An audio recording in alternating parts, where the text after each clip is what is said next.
Esta vez vamos a ver la parte de una de las adversidades que produce mucho daño, que más está, no es la que más está asegurada, pero las heladas en muchos lugares del país está considerado como una de las adversidades más importantes. ¿Cómo vamos a definir las heladas? La vamos a definir desde dos puntos de vista. Aquellas heladas que son consideradas como meteorológicas es todo descenso térmico, ¿sí? Igual o menor al 0 grado medido en abrigo meteorológico. Y ustedes saben que la altura del abrigo meteorológico es de 1,5 metros. Por lo tanto, todo descenso térmico que sea registrado dentro de la casilla meteorológica, menor o igual a 0 grados, va a ser considerada helada meteorológica.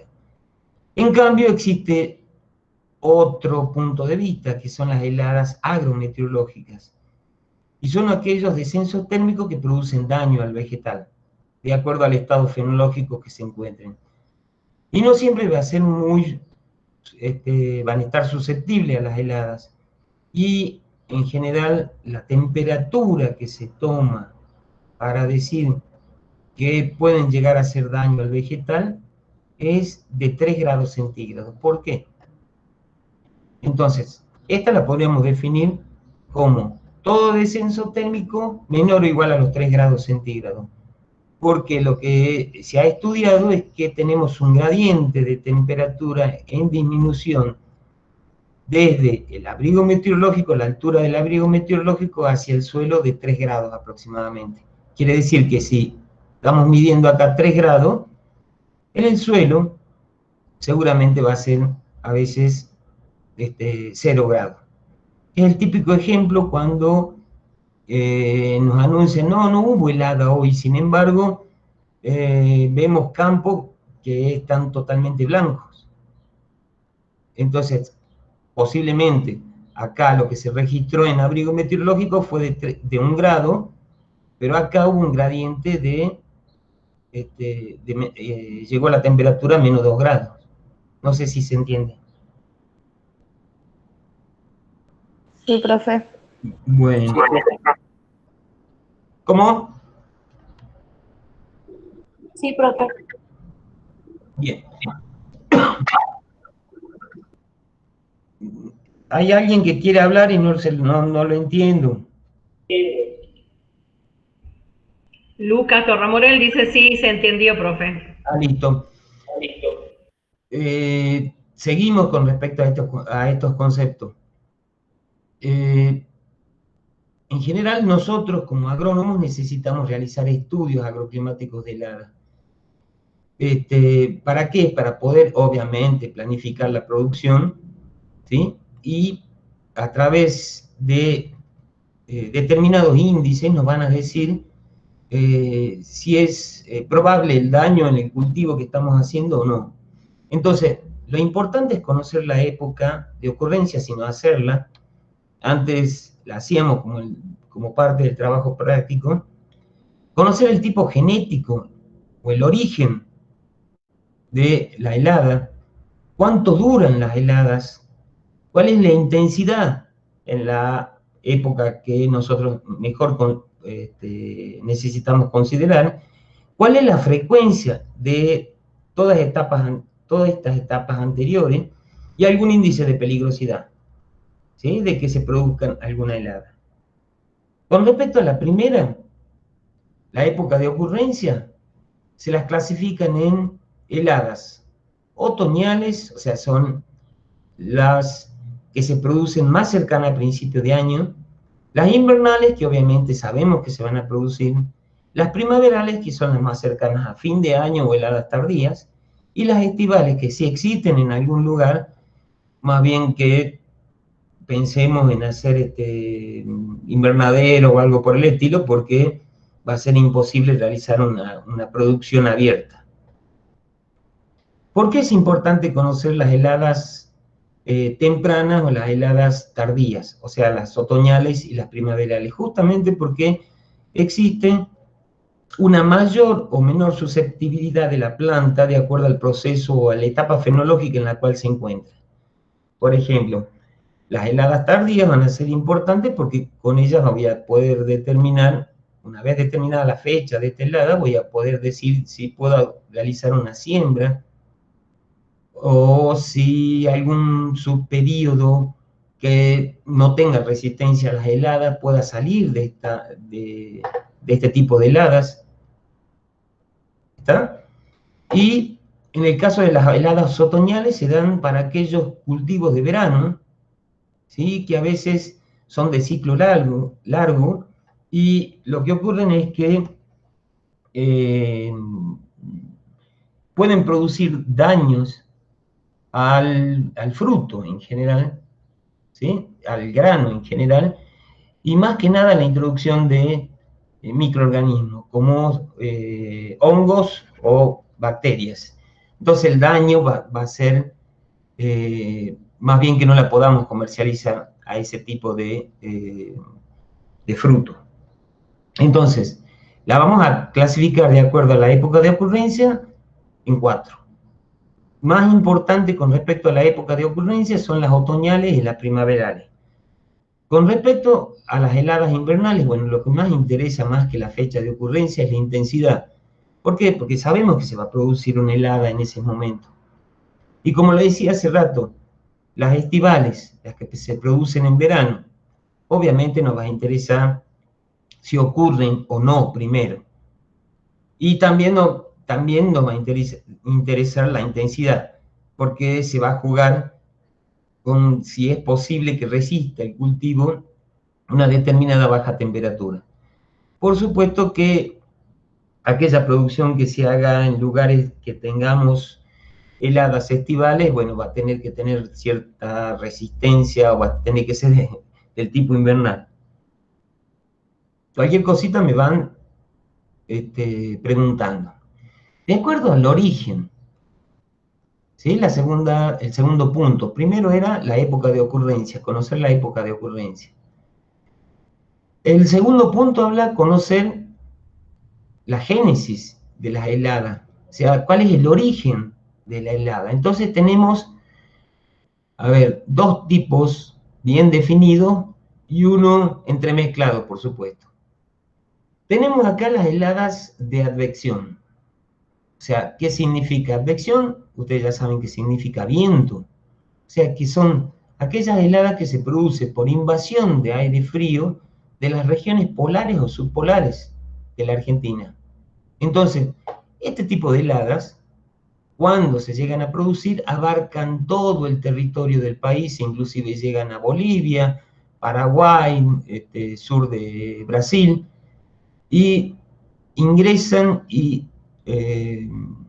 producen daños o disminución de la temperatura en todo el territorio de la Argentina. Es un fenómeno, como ustedes ven, a gran escala, macroclimático. Si uno mide el gradiente vertical de la temperatura, ve que es un gradiente normal, o sea que la temperatura va disminuyendo con la altura. El hecho que exista nubosidad cuando se produce este tipo de helada no atenúa el descenso térmico, no atenúa la helada.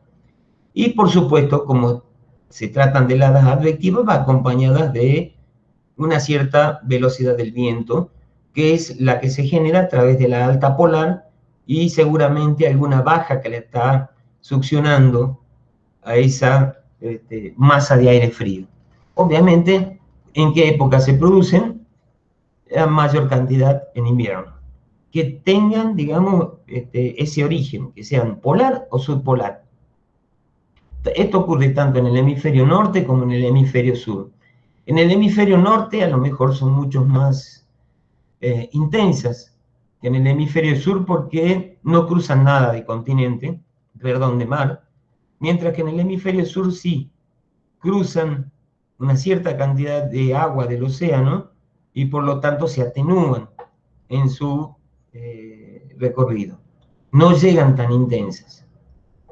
Ahora, las heladas, otro origen de las heladas son las heladas de radiación. Y esto ya hablamos un poquito. Ocurren cuando el balance de radiación es negativo. O sea, hay una gran cantidad de energía del suelo que se está desprendiendo y por lo tanto se está produciendo este tipo de heladas y lo que producen son más bien heladas de tipo locales, puntuales, ¿sí? La característica fundamental de este tipo de helada es que no existe viento. Ahí dice viento, dos puntos, calma. No existe viento.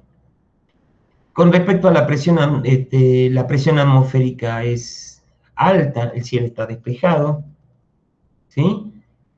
Y por lo tanto se produce un gran escape de la energía emitida por el suelo. ¿Está bien?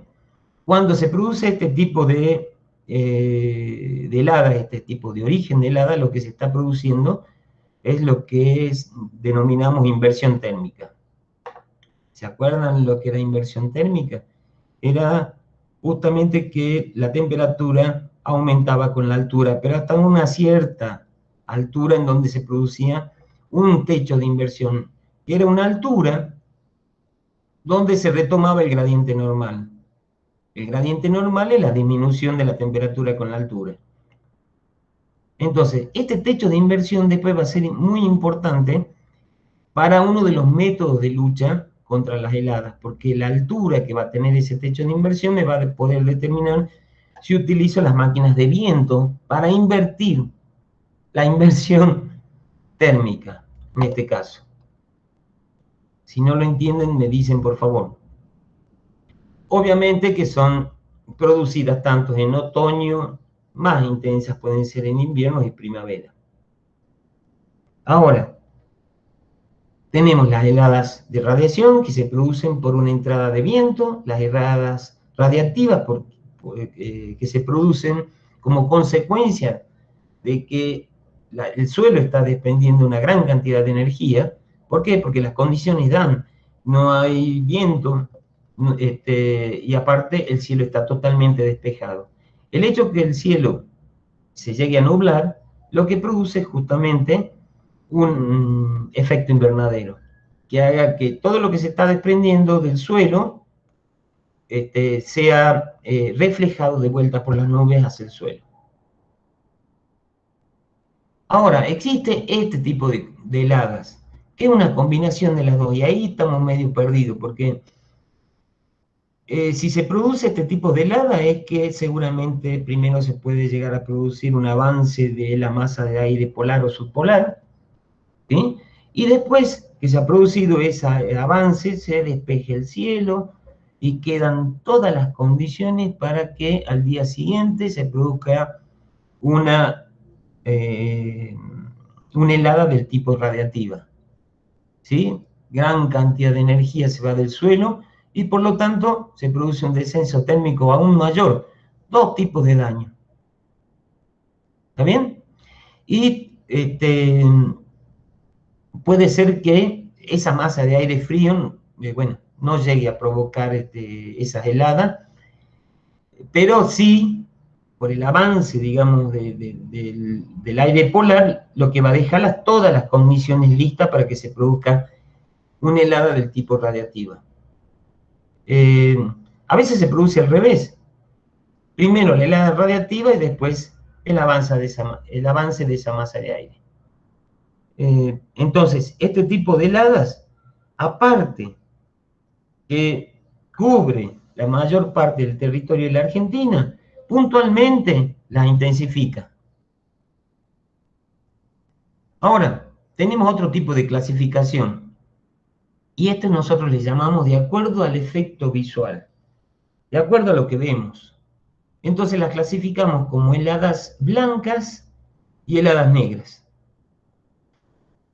¿Cuál es la diferencia de las heladas blancas y las heladas negras? Escuchen, el contenido de humedad que tiene la atmósfera. Heladas blancas y heladas negras es de acuerdo al contenido de humedad que tenga la atmósfera.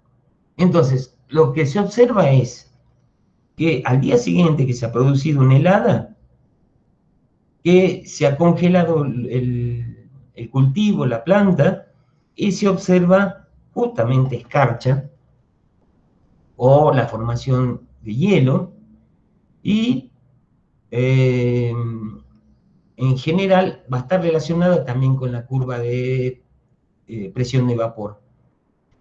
Y nosotros vamos a decir lo siguiente, y si me dejan hacer acá algo,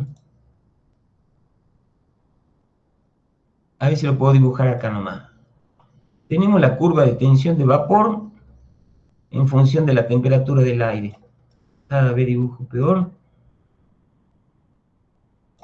¿Sí? Y vamos a ver que la curva es así. ¿Se puede ver a pesar de que estoy haciendo esto encima? Sí, sí se ve, profe. Sí, profe. Bien, supongamos que acá tenemos el 0 grado donde traza esta línea. ¿Sí? En la curva de tensión de vapor. Y tengo una masa de aire, ¿sí? Que va a partir de acá, versus otra masa de aire que va a partir de acá. ¿Lo ven? Entonces, esta masa de aire que está más arriba va a tener más contenido de humedad de aire, ¿sí o no? Miren, Sí. respecto a esta. Hijo de Dios. Entonces, lo que pasa es que el punto de rocío de esta masa de aire va a estar encima del 0 grado. Si este es el 0 grado centígrado, 0 grados centígrados, el punto de rocío va a estar por encima del 0 grado. Este punto de rocío, el primer punto de rocío. Entonces, ¿qué es lo que va a pasar? El vapor de agua primero se va a condensar y si la temperatura sigue bajando, va a bajar por la curva y se va a producir la gelificación del agua que se ha formado. ¿Se entendió hasta ahí? ¿Qué ¿Sí? sería, profe, Sí, la profe. gelificación? Vendría a ser cuando se ha formado hielo. ¿Sí? Entonces, primero, ¿qué es lo que va a pasar? Se va a producir rocío. Una vez que se produce el rocío, ya tenemos las gotitas de agua formadas. Si la temperatura sigue bajando, se va a congelar esa agua. Se va a gelificar esa agua. Bien, bien, profe. Sí, sí. Entonces, pero también tenemos esta otra masa de aire que tenemos tan baja humedad relativa que si uno quiere buscar el punto de rocío, ve que el punto de rocío está debajo del 0 grado centígrado. Entonces es tan baja el contenido de humedad que tiene esa masa de aire que el punto de rocío pasa a los 0 grados y nunca se ha formado rocío. ¿Está bien? Nunca se ha formado rocío, sino cuando llegó acá, que directamente pasó de vapor de agua a la formación de hielo, sí, la helada fue muy intensa. ¿Está bien? Entonces, cuando llega al 0 grado, acá no hay formación de rocío. ¿Qué es lo que pasa? Esta puede llegar a ser más peligrosa si el contenido de humedad del ambiente es muy bajo. ¿Por qué? Porque tiende a congelarse parte del interior de la célula o entre las células. Entonces, tenemos dos tipos de heladas también de acuerdo al efecto visual. Heladas blancas, aquellas que muestran la formación de escarchas, y heladas negras, que directamente no muestran la formación de escarchas. Se han producido heladas porque la temperatura disminuyó por debajo del 0 grado, pero sin embargo al otro día lo que se observa es una planta directamente negruzca, flácida. ¿Por qué? Porque perdió el contenido entre las células e inclusive lo que se encuentra dentro de la célula. Y el sol la empieza a quemar inmediatamente. ¿Cuál es la diferencia entre las dos? Justamente en una hay suficiente cantidad de vapor de agua en el ambiente y la otra no. ¿Claro? Sí, profe, se entiende. Sí, profe. Acá viene la dinámica del daño. Ustedes no han hecho fisiología todavía, ¿no? No, profe, por lo menos yo no. Bueno, En la parte de fisiología le van a hablar del potencial agua. El potencial agua es cuando va a tener más potencia el agua cuando el agua sea más pura, y menos potencia el agua, ¿sí?, cuando el agua tenga más soluto. El agua siempre va a ir si tenemos una membrana de por medio, va a tratar de ir desde el lugar que tiene menos soluto, sea más pura, hacia el lugar que tengamos mayor cantidad de soluto, o sea, que tenga más componentes. ¿Sí? A eso le llamamos así de simple potencial agua. El que tiene mayor potencial agua es el agua pura. Aquella que tenga más soluto, menos potencial agua. ¿Y por qué les hablo de esto? Porque resulta que cuando empieza el daño, en general, el daño se va a producir fuera de la célula. ¿Sí? Entonces ahí, ¿por qué? Porque dentro de la célula tenemos mucho soluto. Entonces el potencial agua es menor. Y lo que se empieza a congelar en realidad son en los espacios extracelulares, fuera de la célula. ¿Sí? Y ahí se empiezan a formar los primeros núcleos de cristales, ¿sí?, en la parte exterior. Entonces, ¿qué es lo que va a hacer? Que si tenemos una célula y acá otra célula, este espacio va a ser el primero que se va a congelar. ¿Está bien? Este espacio es el primero que se va a congelar. Si la helada es muy intensa, posiblemente lo que se va a congelar es ya dentro de la célula. ¿Está bien? ¿Está claro? ¿Cómo actúa directamente el hecho que se formen acá cristales de hielo? Lo mismo lo que ustedes vieron en la parte de tensión de vapor. ¿Se acuerdan debajo de la curva? Cuando llegábamos a 0 grados en la parte de formación de la precipitación, que teníamos una curva para el agua líquida y otra curva para el hielo, para la formación del hielo. Y decíamos nosotros que podemos, si tenemos una masa de aire, de vapor, se puede llegar a formar cristales directamente a partir del vapor del agua antes que del agua líquida. ¿Se observa? Sí, ¿Sí? profe. La diferencia que va a haber de temperatura. Antes que se empiecen, hemos dicho que esto es la curva de tensión de vapor de saturación en función de la temperatura. Entonces, tenemos una masa de aire que, si disminuye la temperatura, es probable que primero directamente se llegue a formar los cristales de hielo a partir del vapor del agua antes que el agua sólida. Lo mismo que pasaba con la teoría de Bergeron y Findeisen, que ustedes la vieron en precipitación. Entonces, esto provoca que justamente si se han formado los cristales acá afuera, una vez que se han formado los cristales, que estos cristales atraigan al agua que se encuentra dentro de la célula, aumentando el tamaño de los cristales y produciendo un efecto como si fuera de sequía. Acá dentro de la célula disminuye la cantidad de agua. Ahora, si la intensidad de la helada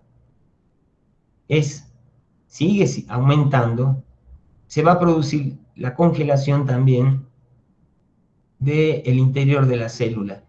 ¿Con qué consecuencia? Bueno, se desnaturalizan las proteínas de la pared celular, de la célula, ¿sí?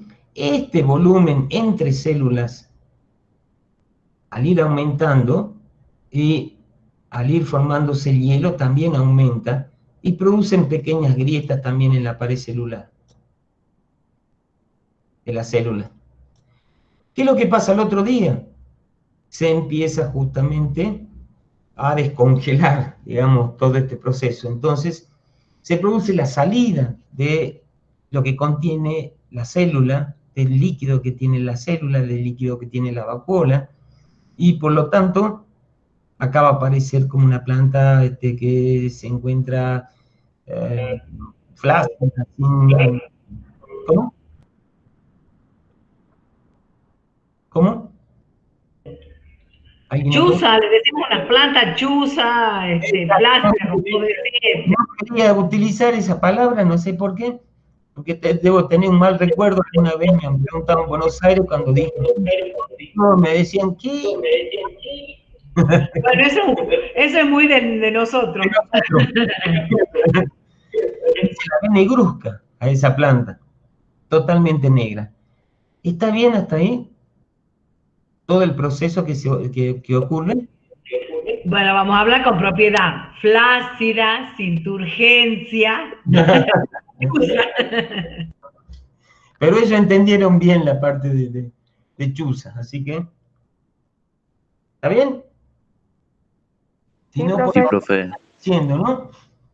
Ven que ya todas las cosas se empiezan a relacionar acá, en este caso, lo que hablamos de la curva de tensión de vapor, la parte de la formación de la precipitación, tiene toda la aplicación en esta otra parte. Acá tenemos el dibujito que hizo Mónica y me puso esta parte que, donde se empieza a formar el hielo fuera de la célula, ¿sí? Y el agua tiende a salir justamente porque se han formado cristales de hielo. Y entonces ahí la célula se produce, sí, como les decía hace rato, se puede producir ya sea la destrucción de la pared celular, ¿sí? La desnaturalización de las proteínas que contienen la pared celular y directamente la ruptura de la muerte de la célula. ¿Sí? Pero lo primero que se llega a congelar es este espacio que marqué ahí, que es el espacio entre células, no dentro de la célula. ¿Está claro? ¿Por qué? Porque tiene un potencial agua mayor. ¿Y qué significa un potencial agua mayor? Repitamos. Que se puede producir menos daño, profe, es agua más pura, sin soluto. El agua es más pura y por lo tanto va a tener más capacidad de congelarse, porque mientras más soluto tenga, más frío tenés que meterle a esa agua para que se llegue a congelar. ¿Sí? Tenemos otro tipo de... ¿Yo paso? ¿Paso o no? Sí, se entendió, profe. Sí, profe.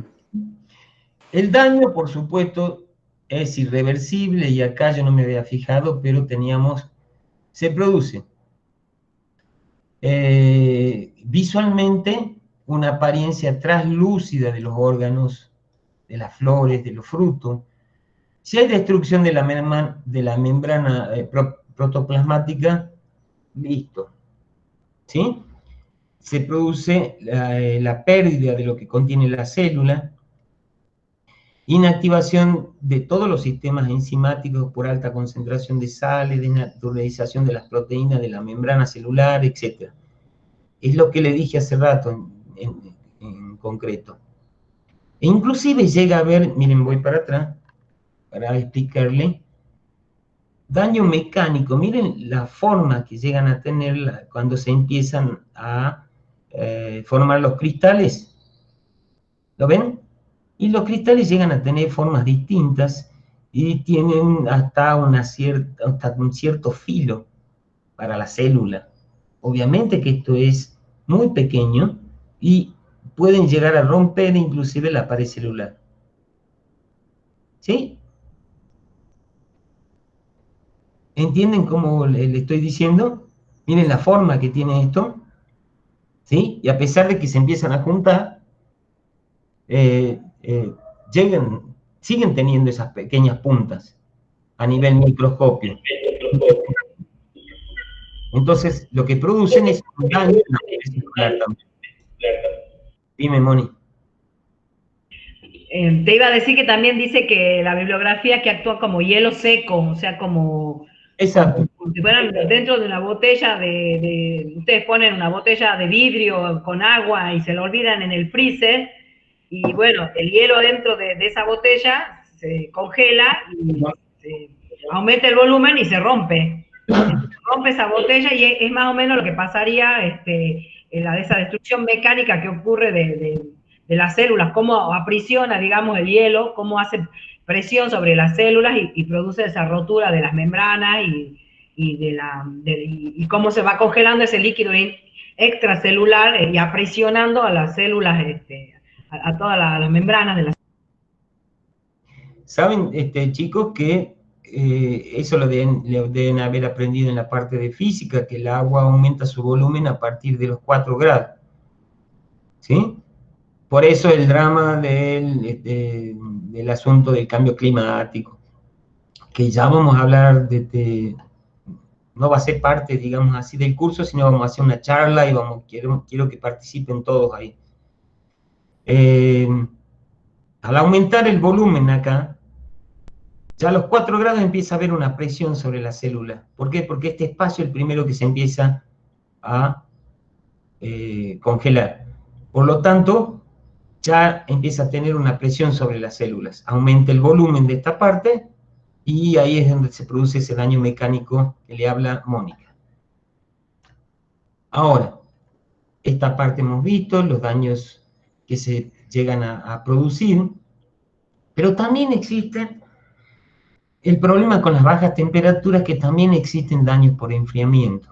No hace falta que ocurra una helada para que se produzcan daños en los cultivos, especialmente aquellos cultivos considerados como tropicales o subtropicales o de verano, ¿sí? Donde una disminución de la temperatura lo que va a provocar es pérdida, de acuerdo al momento que está ocurriendo, pérdidas de flores, ¿sí?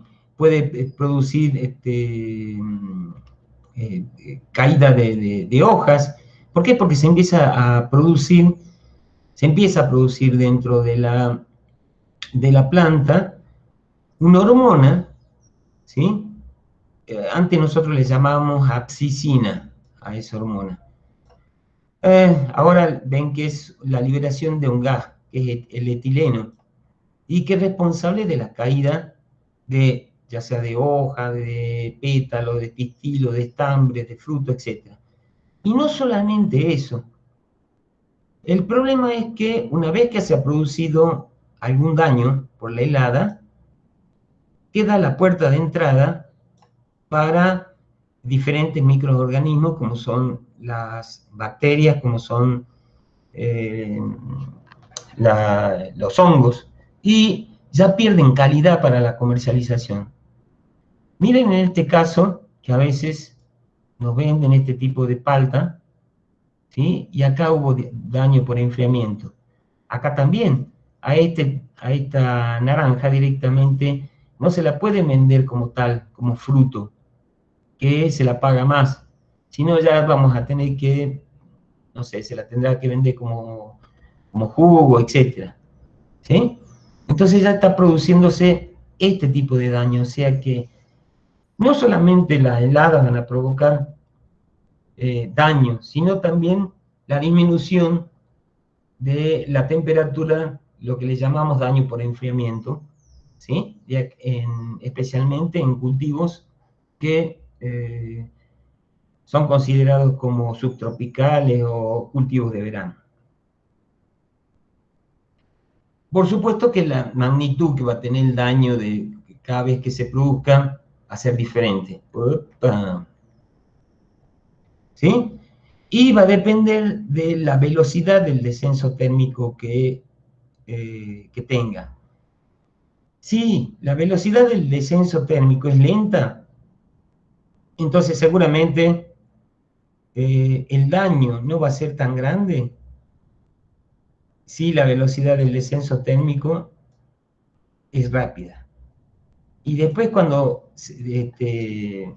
directamente, cuando se empieza al otro día a calentar el aire, resulta que si la velocidad también de calentamiento es lenta o es rápida, también el daño va a ser menor o peor.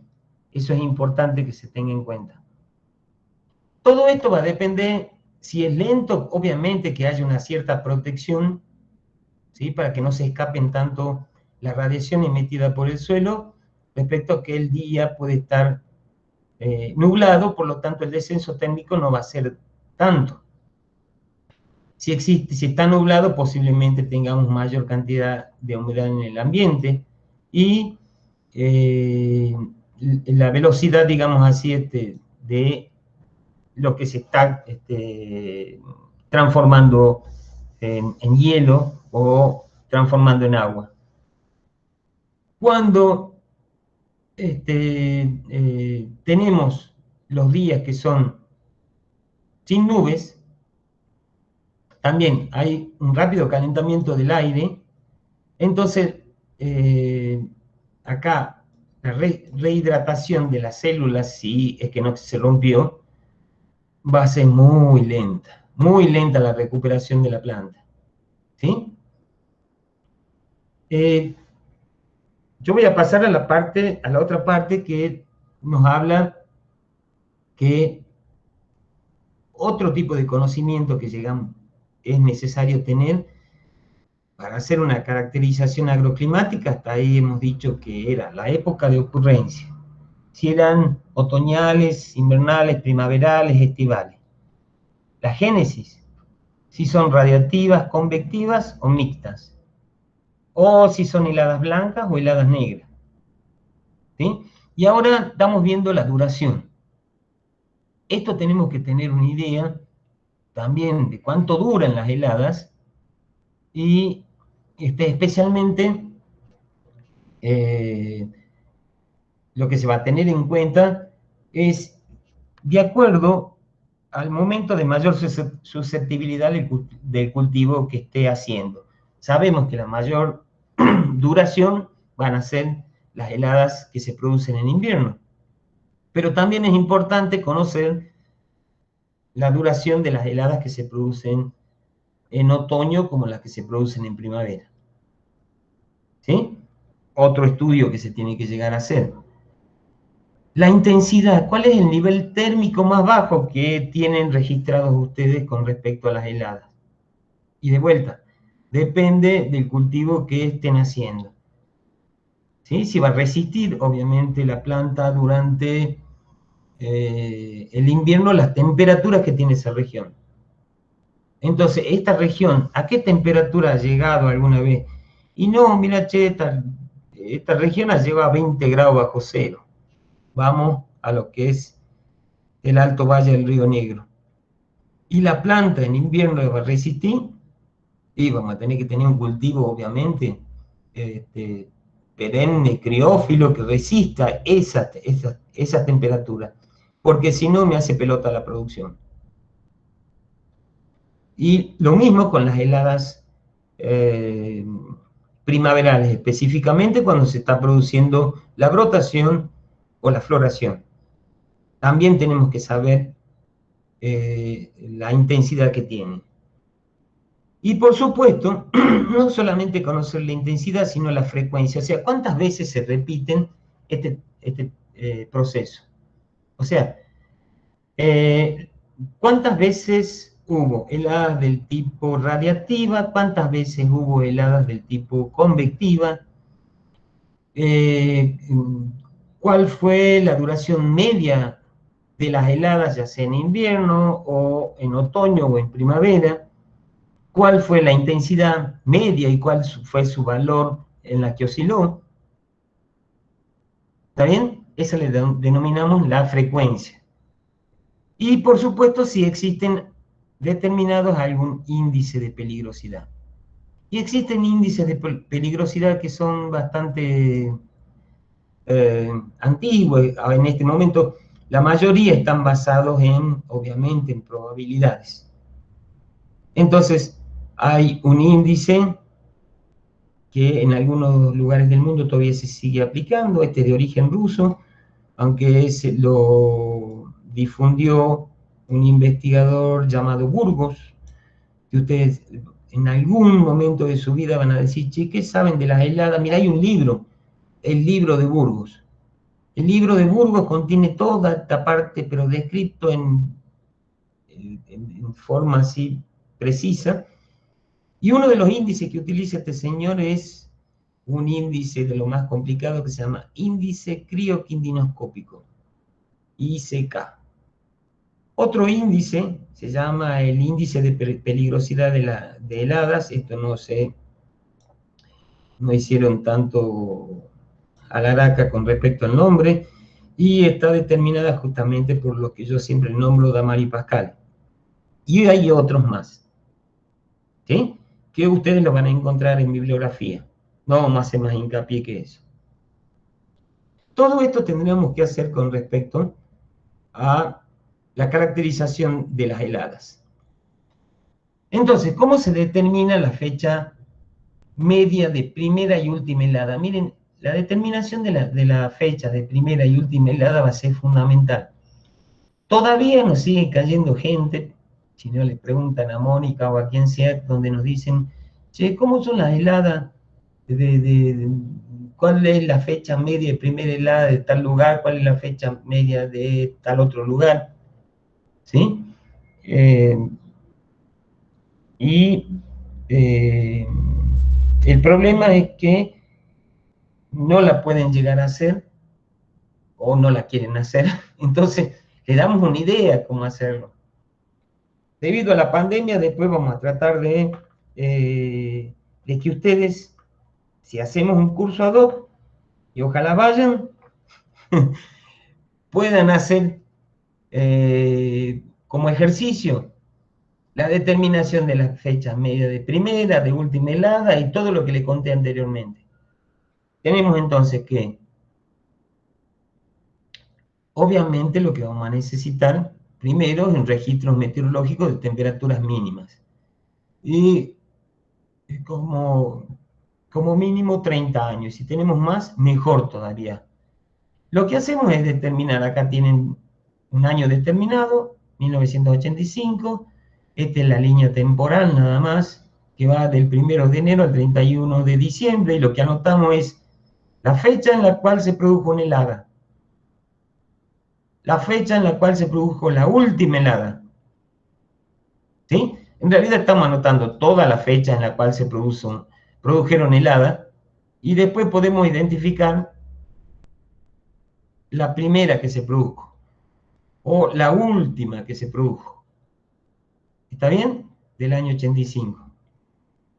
En el año 86 hacemos lo mismo, identificamos la primera, y como ustedes ven acá ya varió, ya no se produce el 4 de mayo, sino el 7 de mayo. Acá en esta, la última, ya varió en 3 días, ¿no? Dice 15, veo cada vez mejor. Y en el año siguiente ya no ocurrió el 7, sino ocurrió el 30.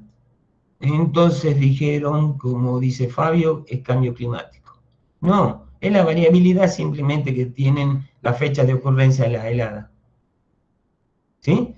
Y la última se ha producido el 5 de septiembre. Y así seguimos. Acá de vuelta. Seguimos para el año 88.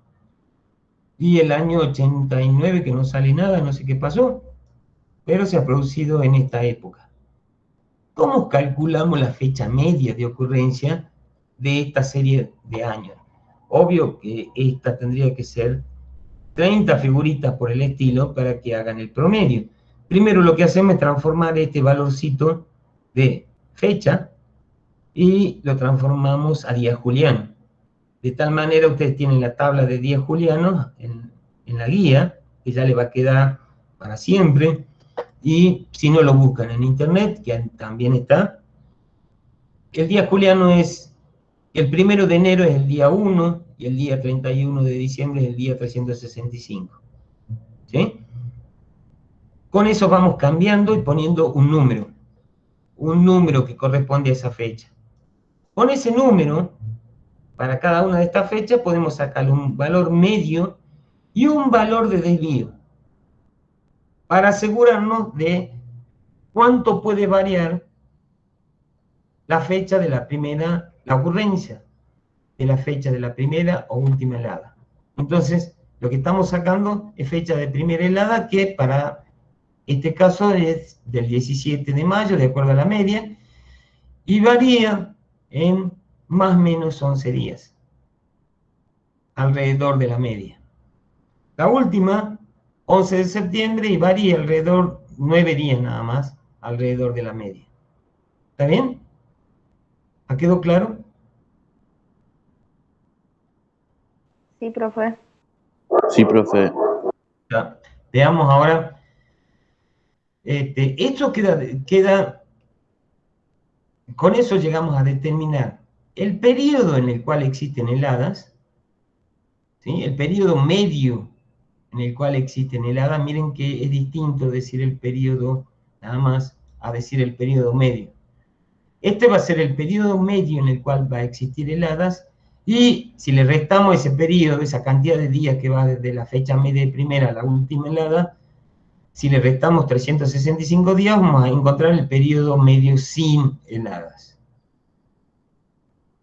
O sea, si acá pueden llegar a tener 100 días, no sé, estoy diciendo cualquiera, ¿no? Que no sean estos los valores de la primera y la última helada. Por lo tanto, si le llegamos a restar 365, lo que me van a quedar son 265 días sin helada. ¿Sí? Vamos a lo que encontró la ingeniera Valdivieso en el trabajo este. Nos hemos puesto a hacer qué es lo que pasaba, cuál era la fecha media de las localidades que teníamos datos. Teníamos mucha cantidad de datos. Y esto a ustedes ya les va a quedar porque se hizo con mucha cantidad de datos. Tenemos Jujuy Ciudad, que es la estación de Romaín, que tiene como fecha media de primera heladas el 22 de junio.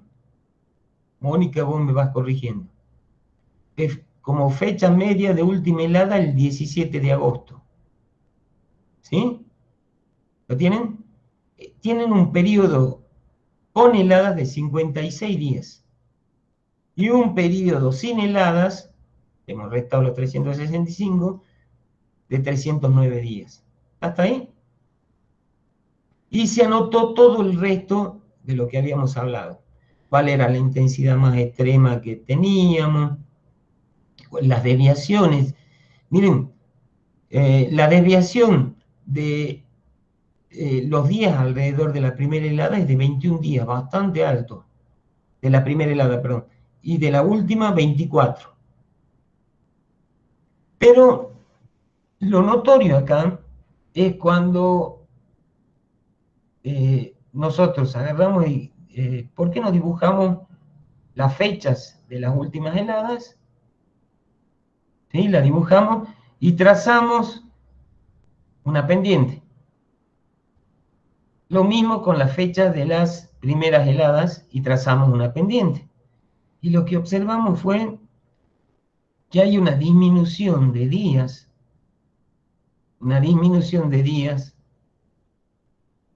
de la fecha de ocurrencia, los días con heladas, del periodo con heladas, desde el año, en este caso, 55, este es para... San Salvador, esa es la Jujuy Unju. Unju, gracias. Esta es la de Jujuy Unju, donde ha disminuido desde 81 días hasta 45 días. ¿Esta es una señal de qué? Chicos. ¿El calentamiento global, profe? Sí, entre otras cosas, sí. Y especialmente el cambio climático, ¿no es cierto? Miren lo que está pasando con respecto a las heladas. Cuando hicimos la del aeropuerto, pasamos de 53 a 34, y en la Quiaca fue tremendo, 212 a 181. ¿Se dan cuenta? Y bueno, hasta acá vamos a llegar con respecto a las heladas, ¿sí? Porque esta parte de métodos de lucha contra las heladas la tienen descrita muy bien en el video que hizo Mónica. ¿Está bien? ¿Hay preguntas hasta acá?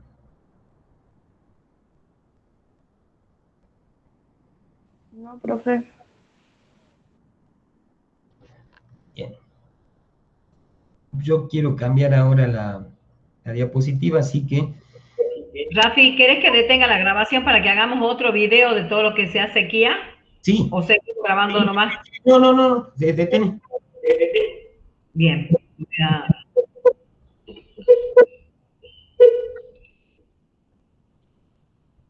Chicos, me van haciendo toda cita, muy bien. Por favor, van preguntándome.